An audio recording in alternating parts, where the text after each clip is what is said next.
when we started talking about topics for the overall weekend, this is a couple of months ago, but it was pretty clear what the topic was going to be. The overall theme of the weekend was the Jew against the world, because more or less that's been our lived experience. And so over Shabbos, I spoke about a variety of issues that relate to the theme. And what I wanted to do this morning is to look internally. And so you have the title of the program, I Seek My Brethren, Dealing with Pro-Palestinian Jews. And I heard at one point last week, the week before, from someone from the community that the title of the shiur was causing some consternation for two different groups of people. Either those who said, saying pro-Palestinian Jews sugarcoats things because people who are not pro-Palestinian, they're anti-Israel, they're anti-Zionist, they're anti-Semitic. And then I had other people who objected and said that if you say pro-Palestinian, then it labels anybody who supports Israel as anti-Palestinian. And we're not anti-Palestinian, we're just pro-Israel. And variations on that theme. And it is a complicated issue. And the use of the term is davka. I chose those words specifically for reasons that we're going to see. But it's a challenging issue. It's a challenging topic. And it came to a head for me when a family I know reached out to me because they're a traditional, observant Jewish family, descendants of Holocaust survivors, staunchly pro-Israel, a lot of family in Israel. And they were stunned to discover that their adult son was not on the same page. Their adult son was definitely not on the same page regarding the reaction to October 7th, regarding the war in Gaza. And they came to me with the question, how do we deal with him? What's our attitude? What's our approach? And so what I want to do is chart three approaches. The real one that I want to deal with is the third one, naturally, but the first two I think are important to articulate as well. And hopefully come up with something of an idea of how we in fact deal with the fact that there are Jews around us, part of our families, part of our communities, maybe even here, who do not see it the way that sort of the rank and file and institutional approach has been in the Jewish community regarding what's going on in Gaza, regarding relations between Jews and Arabs in Israel. So the first approach that I want to take is an approach that I'm not endorsing other than in like an extreme case, but I think it's important to acknowledge. And the first approach is to say we need to protect the Jewish community, the community here, Israel, from pro-Palestinian Jews, and even if that means being aggressive. This school of thought doesn't care about why the pro-Palestinian Jew is saying what they're saying, doing what they're doing. What they care about is the destructive impact, because we all know, we've seen it, we've read it, when there are visibly Jewish people at a pro-Palestinian protest, inevitably that becomes the fig leaf. See, clearly we're not anti-Semitic. Clearly we're not anti-Jews. Look, there are Jews here side by side with us. And so that becomes a heter. That becomes cause for permission for them to say and do whatever they want to say. And that harms Jews, potentially. And if you take that approach, then the logical extension of that is that the way to deal with this pro-Palestinian protester is clear, but dangerous. Because we have precedent in halacha for dealing with somebody who is endangering the Jewish community. Such a person, and again, I want to be really, really careful to say this very clearly, especially knowing that it's being recorded. But in all seriousness, like when I say do not try this at home, it's not a joke. I'm being very serious about that. But there is such a concept of a person who is a rodef. A person is a pursuer of other Jews, any community, to harm them. I brought you on the sheets. Thank you to the Bayit for copying it. From the Shulchan Aruch.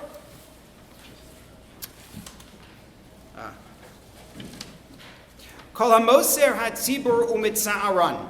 Anybody who hands over the community meaning to non-Jews who are going to harm them, and causes them pain, mutar lemosro biad ovdei kochavim anasim lahakoso ulaosro ulakonso. So you'd be allowed to hand him over to people who are not Jewish, who are powerful, who are going to beat him, imprison him, fine him. But not just because he's harming an individual. If somebody's in a fight with you and causing you trouble, that's not grounds to hand him over. However, if it's somebody who's endangering the community, that's a different story. And the Shulchan Aruch and the Rambam there give some examples of people who are doing things that are harming the community. You have somebody like that, so you can turn him over to people who have the power to stop him from doing so. But it's really a dangerous game. It's a very dangerous game. First of all, because you have to know, clearly, that this person is that kind of a threat, that they're really posing that kind of threat, and not just, I don't like them, or I don't like what they're doing, or it makes me feel bad, or it makes me look bad. No, they have to actually be causing harm. Second, because anything you do to this person is likely to cause more harm, not less harm. It's not as though, okay, now we're going to take care of him and that's it, our problems are over. They tend to get worse. And the end result can be a community tearing itself apart. And that doesn't help anybody. Also, for reasons that we're going to come back to, the Chazon Ish will say it's a very bad idea. We'll come back to that as well. But that's an approach which I wanted to make sure to articulate because I think that it has sources and I've heard people espouse it and it's important to address it. Second approach is the opposite end of the spectrum. If the first approach is aggressively oppose them, then the opposite approach is embrace them and support them. To say that really what they are doing is an outgrowth of their Judaism. And what I mean by that is the Gemara in Yevamos, source number 2. It's a classic. In the time of David HaMelech, David is already king, Shaul is already gone. He is approached by a population known as, I'm picking up my hands now so they can get a nice pose. There's a group of people, I can't do it forever, who are known as the Givonim. The Givonim are actually a tragic story in their own right, but it's a population of people who originally, in the time of Yehoshua, had made a treaty with the Jews by tricking them, by deceiving Yehoshua and the Jews as to their identity. They end up making a treaty with the Jews. The Jews honor the treaty even though the Givonim achieved it via fraud. And they live alongside the Jews and they work for the Mishkan and ultimately the Beis HaMikdash. And they come to David HaMelech and they say, your predecessor, Shaul HaMelech, killed us. He actually caused great harm to us. How that happened is a story in its own right, not for right now. Those who learned Shmuel with me will remember the story of Nov. But they say to David, we want to kill 7 of Shaul's descendants. People who had nothing to do with anything, didn't do anything wrong, weren't even necessarily alive at the time. That's what we want to do. We can't harm Shaul personally, we're going to attack his descendants. And David is horrified. And he tries to win them over and convince them to take some other tack, and they won't listen. And the Gemara says that David declares no descendants of these Givonim will ever be allowed to marry into the Jewish people. They can't. Why not? That's the Gemara in Yevamos in source number 2. If you want to know more about the story of the Givonim, you have to take a look at Shmuel Bey's Parak Aleph, chapter 21, because we're not going to be able to talk about the whole story now. But the Gemara says is, David says, Shlosha simanim yesh be'umazu. There are 3 characteristics of a Jew, which he says are definitional. If someone doesn't have these, you have to question their heritage. They can't be a Jew. And the first one is Rachmanim. It's Rachmanim Baishanim Gomle Chasadim. That we should be compassionate, that we should be Baishanim, to be, bashful. Bashful is not a bad translation. I'll take my translation. Bashful. And Gomle Chasadim, people who engage in kindness to others. And Gemara gives you sources for each of the 3. And only somebody who has those traits could possibly be a Jew. It's built into us that we're supposed to be compassionate. As a matter of fact, even when we're acting in our own defense, we have a requirement to be compassionate. I brought you the Ramban in source number 3, and it's kind of a loaded source with what's going on in Gaza today. I am not bringing it as commentary on military tactics, to be clear. But Ramban writes that when you lay siege to a city, there is an obligation to leave an area open for people to be able to run away, for people to be able to flee. And when you look through the source, Ramban says, this is a halachic source, he's commenting on the Rambam Sefer HaMitzvos. He says there are 2 reasons for that. One reason is practical, because if people are able to run away, they'll do that and they're not going to stay and fight you. And then the other reason he gives is because we need to learn mercy. We need to learn compassion. Rabbi Lichtenstein, in source number 4, in an essay that he wrote, it was actually a back and forth that he had with somebody else, regarding military tactics, he says when we're going to attack, we have to weigh the potential harm to the enemy. That has to be part of our calculation. It can't simply be, I look at the enemy and say, they're a threat to me, therefore whatever destruction I'm able to wreak, I'm going to wreak. So writes Rabbi Lichtenstein.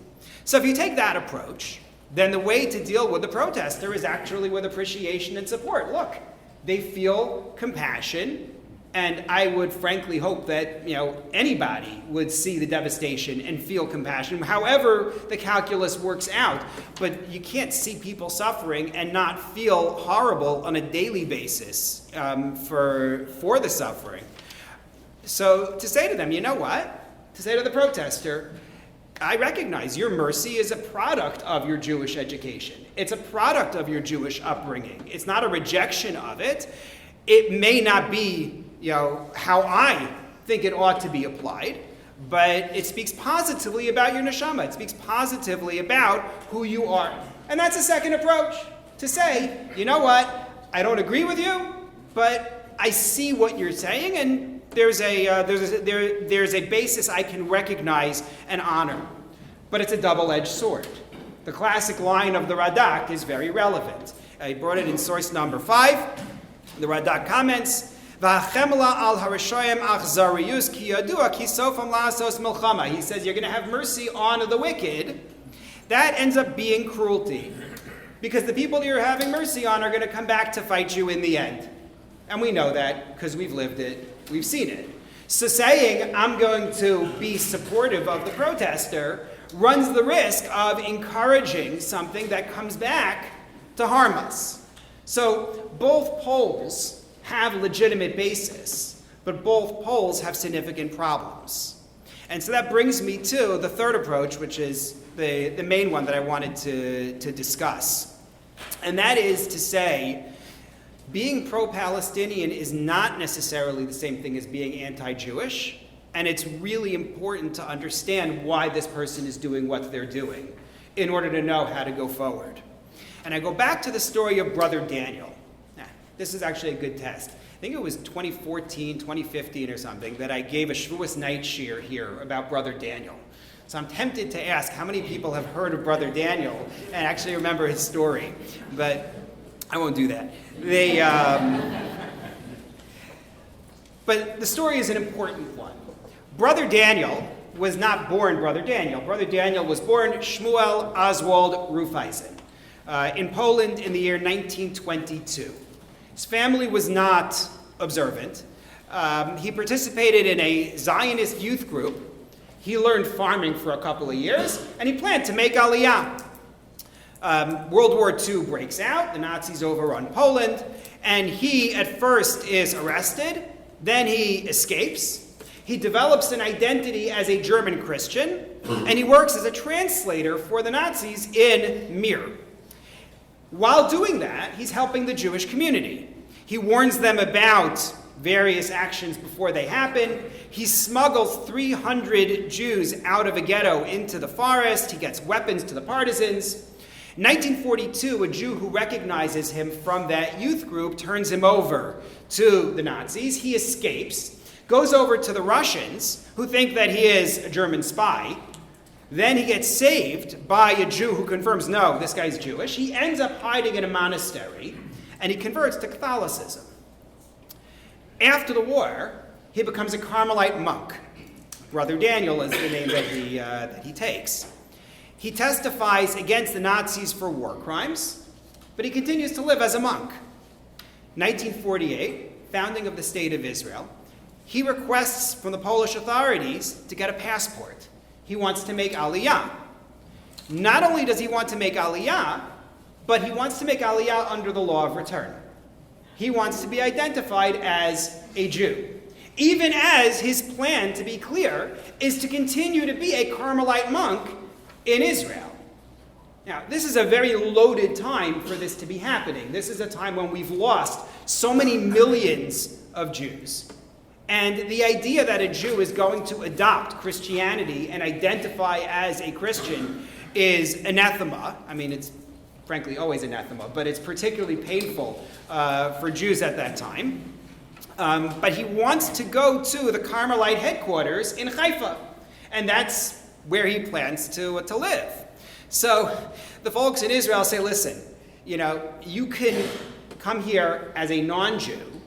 You don't need the fight of whether you're going to be recognized as a Jew and get to be identified on your papers as a Jew. He refuses. He says, I am coming, and I'm going to be identified as a Jew.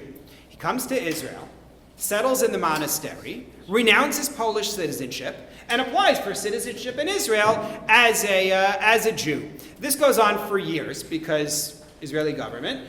And then it's 1958 when the government has to deal with this controversy. So they do, again, Israeli government, they form a committee. And the committee is going to determine policy because the truth is the law of return was a little vague on the point of a Jew who's a Carmelite monk, whether they are able to claim identity as a Jew. So Ben-Gurion sends a letter to dozens of Jewish thinkers around the world, religious and otherwise, asking for input. Those who are on the WhatsApp share, the Ezra WhatsApp share, I talked about this book this past week. It came up. I talked about the letter that he sent to them was asking who is a Jew, and he asked about matrilineal descent versus patrilineal descent, and he asked about the question of a Jew identifies as a Christian. So one of the letters went to Rav Kahaneman of the Panovich Yeshiva, and I mentioned in the WhatsApp share, I mentioned his response. It's fascinating. There's actually a book. Rabbi Baruch Litvin wrote a book called Jewish Identity, Who is a Jew, in which he collected 43 of the responses. A very interesting book. So the responses largely rejected the Jewish status of somebody who has accepted Christianity. Their tendency seemed to be, there is a line, and at that point he's not Jewish. Unclear to me that this committee had any practical impact, because again, this is the way it works. But in the end, the application is rejected by the government. The government says, no, we don't accept you. He appeals to the Supreme Court.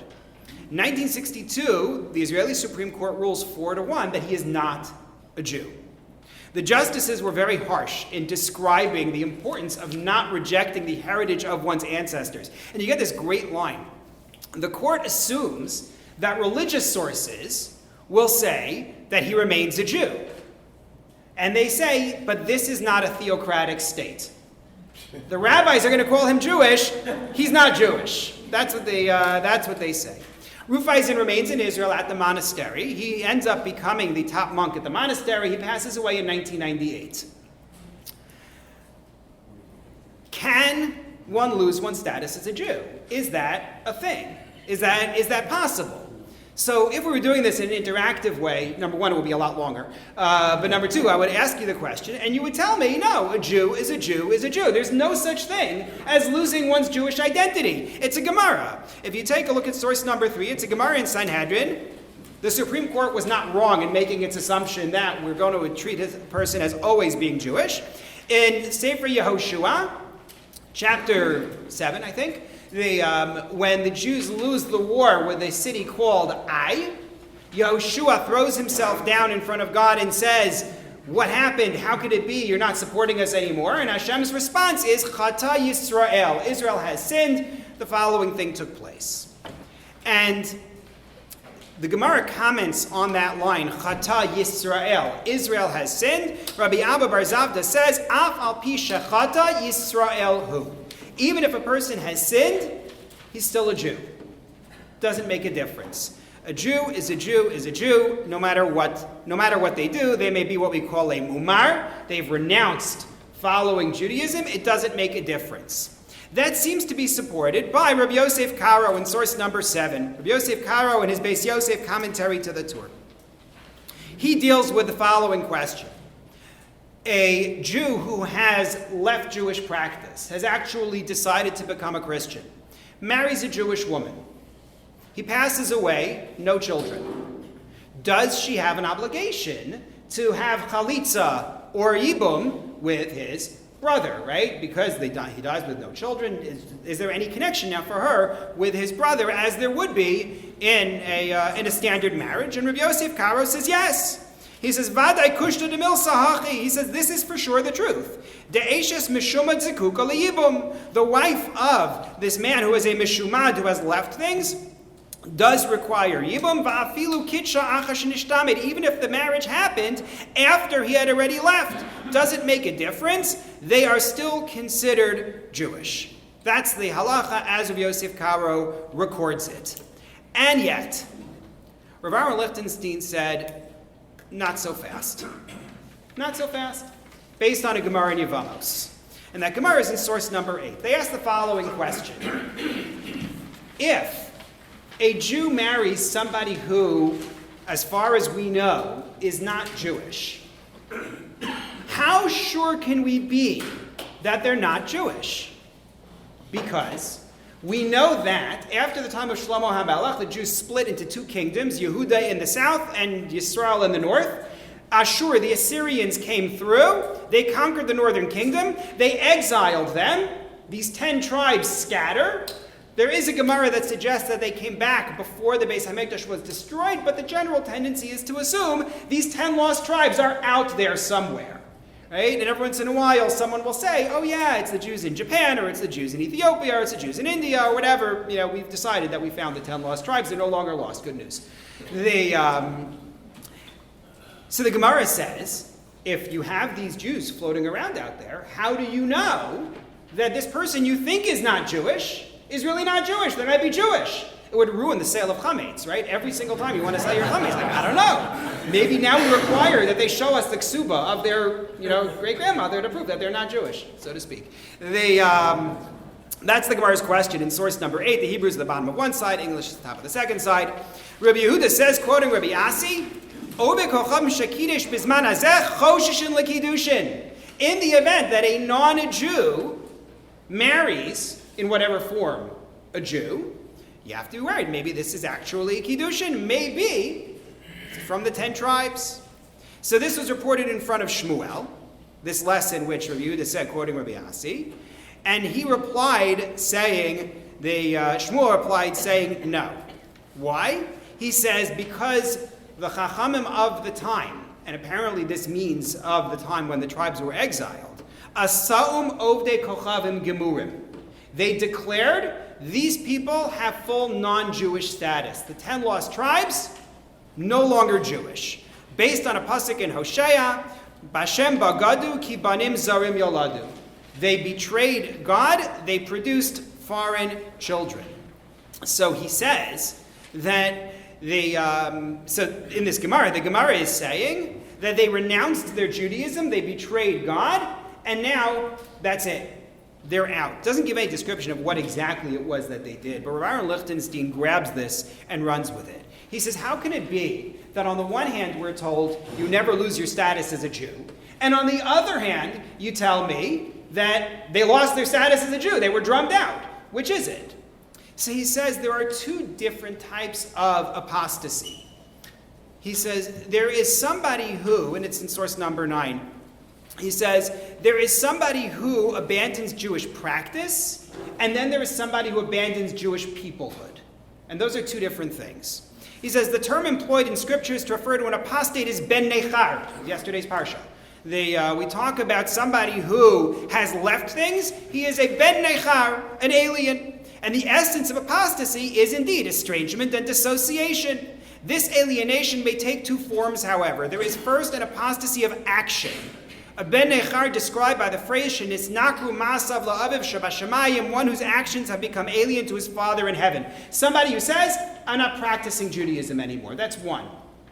The other is, he says, an apostasy not of action but of person, an estrangement manifested not merely by the commission of various sins, but by complete severance of personal bonds with Jewry, total alienation from the Jewish people and its history as a spiritual and physical community, and finally by thorough assimilation into the mainstream of Gentile society. If you had somebody who said that they renounce their identity as a Jew, right? I know there was somebody who apparently made such a statement, then later walked it back, but there was such a statement made at the Oscars.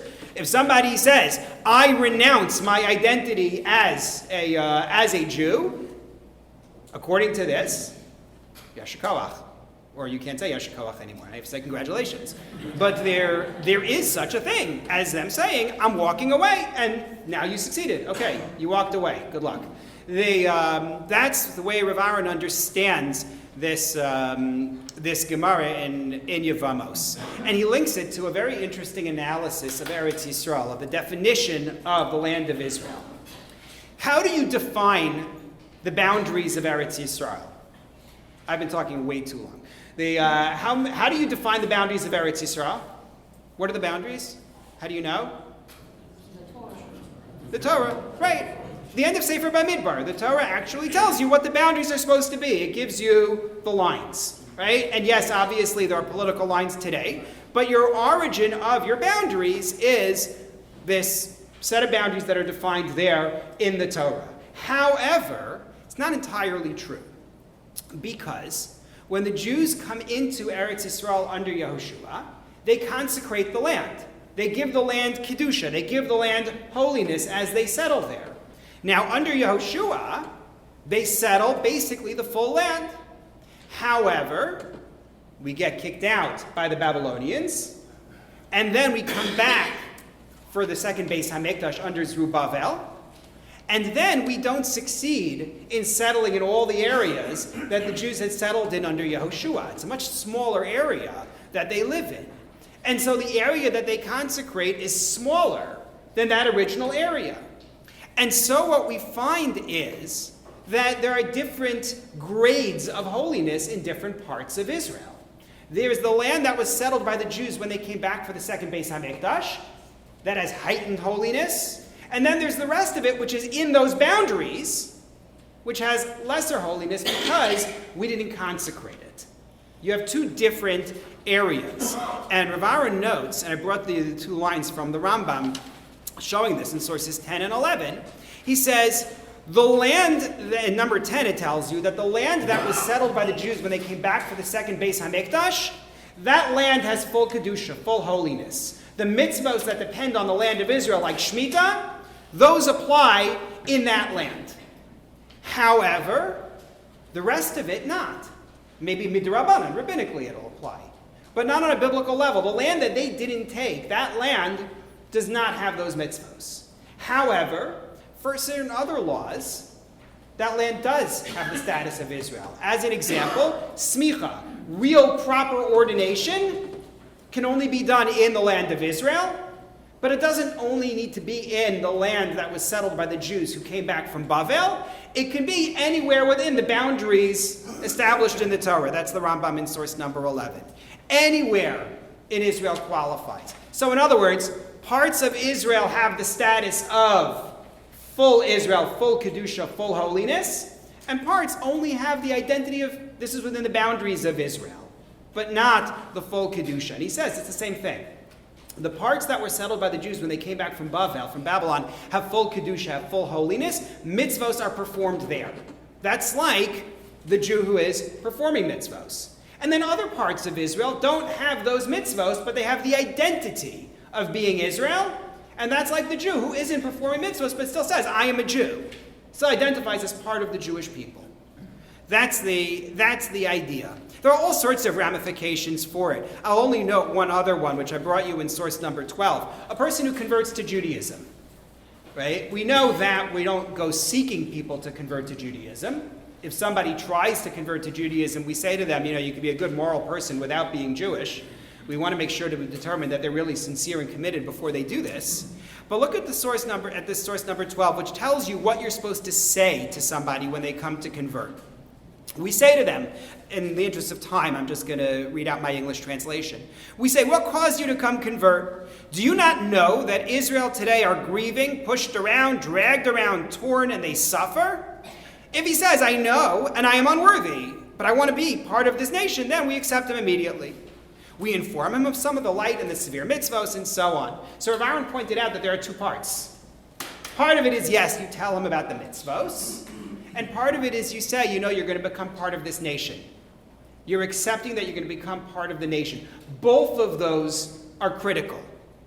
Conversion doesn't just mean you accept mitzvos. Conversion means you accept mitzvos and you accept community.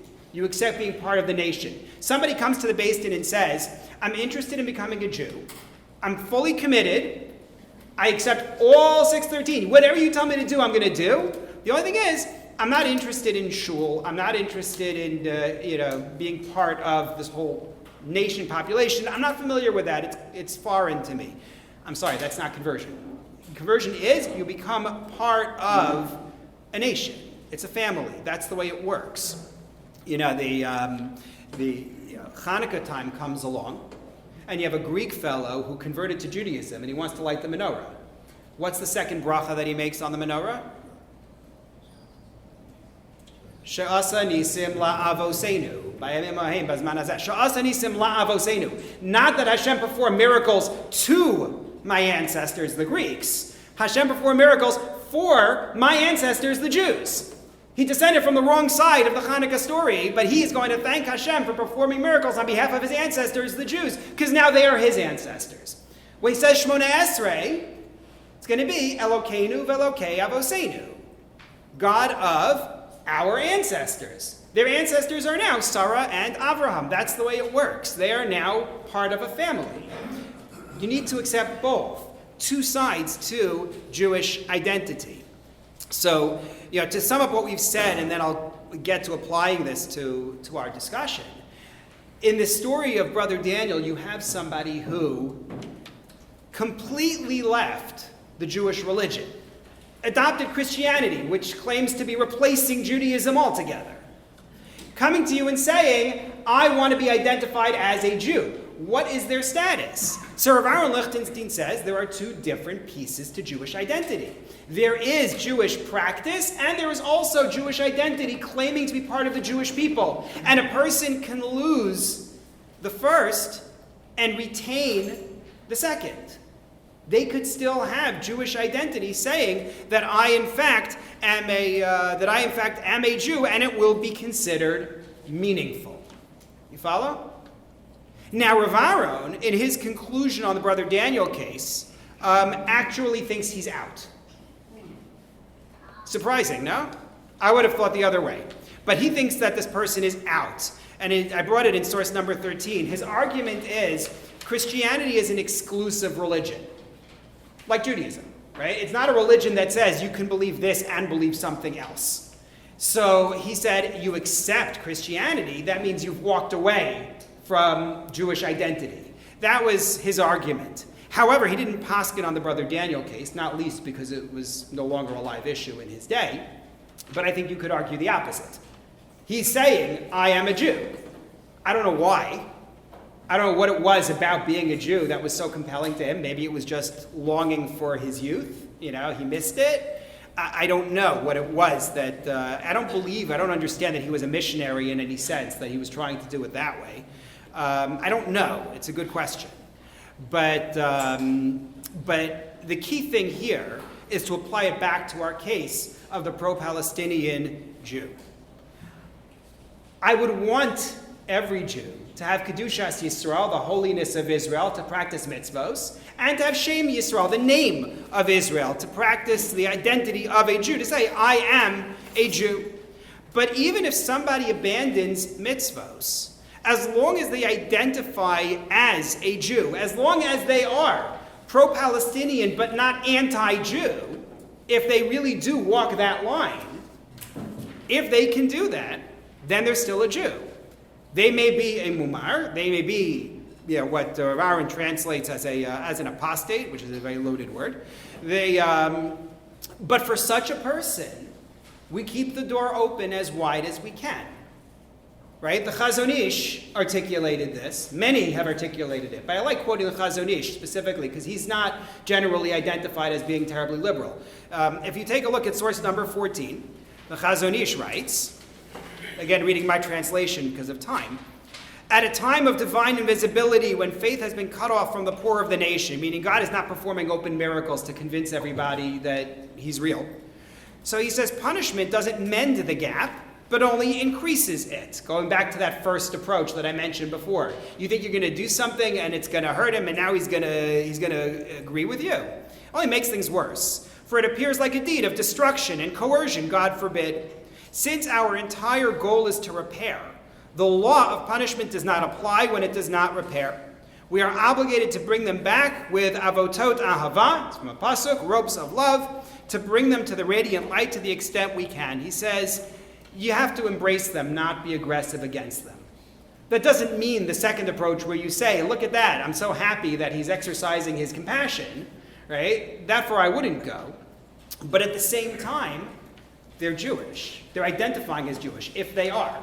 If they're still saying that I am a Jew, then I think you can challenge them, ask them questions. So what do you think Israel ought to be doing? Where do you think the solution is? And see if they can come up with a coherent sentence that actually, works with political reality. Good luck. But that's the thing. Like it's engage in the conversation.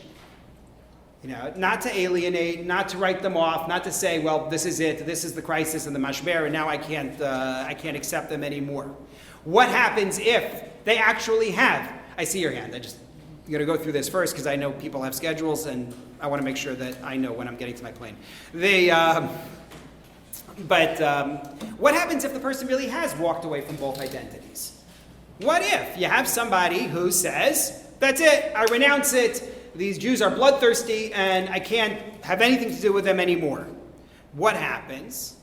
So, assuming they're not actively going out and harming people, like category number 1 that we talked about before, I point you to the last source for number 15 from Rabbi, in which he describes the person who has walked away from both identities.